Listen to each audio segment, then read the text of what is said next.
After recently spending 91 minutes watching Alicia Silverstone talk about her sustainability supremacy, I thought it was time to address the elephant in the room: sustainability.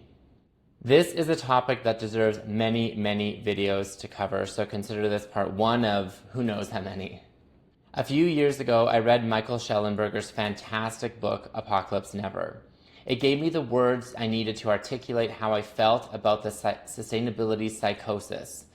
For years, I felt we were being overtly lied to about everything green, and increasingly felt that the things we were doing in the name of the environment were, in many cases, making things worse. Since 1972, at the United Nations Stockholm Conference, the lie of sustainability has been publicly perpetuated. Following that first summit on the environment, the world doubled down. Conferences and their so-called protocols continued in Montreal in 1987, Rio in 1992, Kyoto in 1997, and Paris in 2015.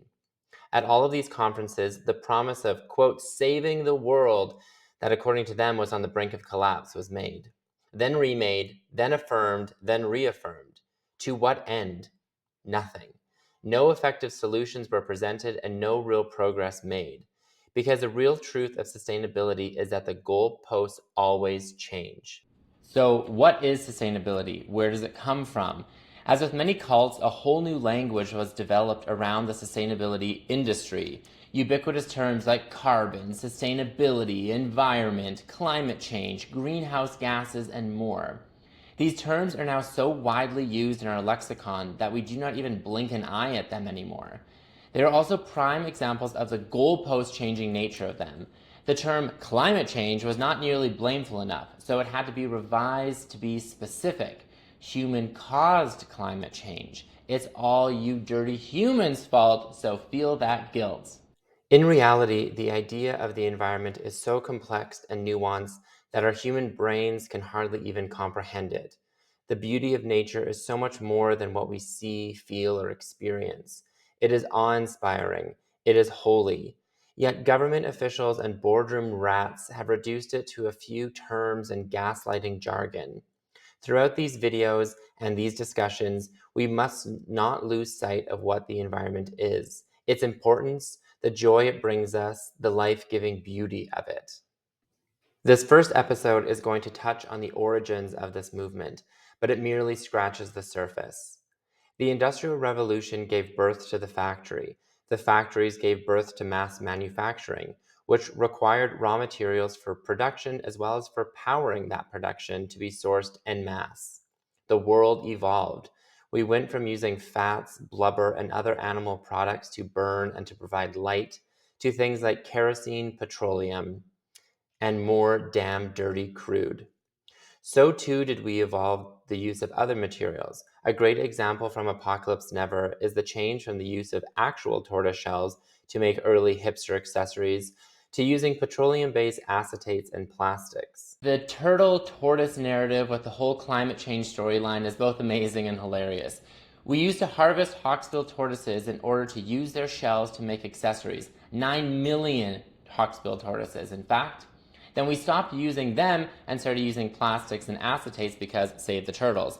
Then we stopped allowing the use of plastic straws because they were killing the turtles. So then we switched to PFAS-coated paper straws, which in turn poisons the water that these animals live in. So what was the lesson, really? In World War II, the public appeared to almost suddenly declare, hey guys, that was actually pretty crazy what happened. We destroyed entire landscapes, cities, exploded nuclear weapons in the deserts, oceans, atmospheres.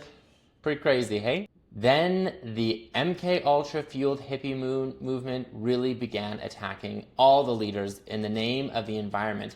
Suddenly, the environment became a leftist ideal. They became keepers of nature alone. Surely we must know by now that no protests, rallies, or movements occur organically. So what really caused all of this? It is interesting that around the 1960s and 1970s, the language became increasingly anti-oil, as if out of nowhere. I have some theories about this, but we'll dig into that later. Earth Day was first celebrated in the US in 1970. The US EPA was created in 1970. followed immediately by laws like the Clean Air Act in 1970, the Clean Water Act in 1972, and then the UN's environmental conferences and protocols that started in 1972 as well. Generally, the first time the term, quote, sustainability was used was in the Club of Rome's Limit to Growth report that was published in 1972.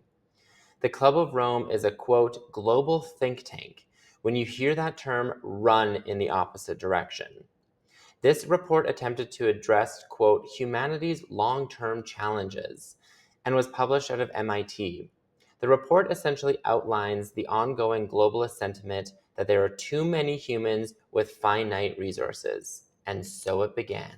Over the course of this series, I want to continue to dig into the origins of this movement, to look at the publications and resources that question the provided narrative. The whole notion of sustainability is really at the center of the world's movement and development. It has created entire industries while destroying countless others. So where does it come from? Have you noticed that almost every new movie or show has a plot point or storyline about something sustainability related? Whether it's exclaiming delight in seeing solar panels like Alicia Silverstone or showing off a new electric car, the not so obvious product placement is everywhere. It's, one of the many reasons I can't watch anything new. Leaders throughout the West and non-governmental agencies continue to espouse the need for sustainability. New terms in their language continue to be made up in their environmentalism cult, including net zero. So as these Western countries continue to devolve and dissolve, their leaders fly around the world in their global jets to talk to each other about how important the environment is. Notice how they always meet in person to discuss how critical the environment is? Teams in Zoom clearly are for thee and not me. The goal appears to remain what was developed at MIT in 1972. Too many dirty humans and not enough private jets. So citizens be damned, net zero or bust. More and more, I feel like this is an important thread we must continue to tug at. Please follow along while we dig into this. If you like this video, please like, subscribe, and support my ever-elusive retirement. Thanks for watching.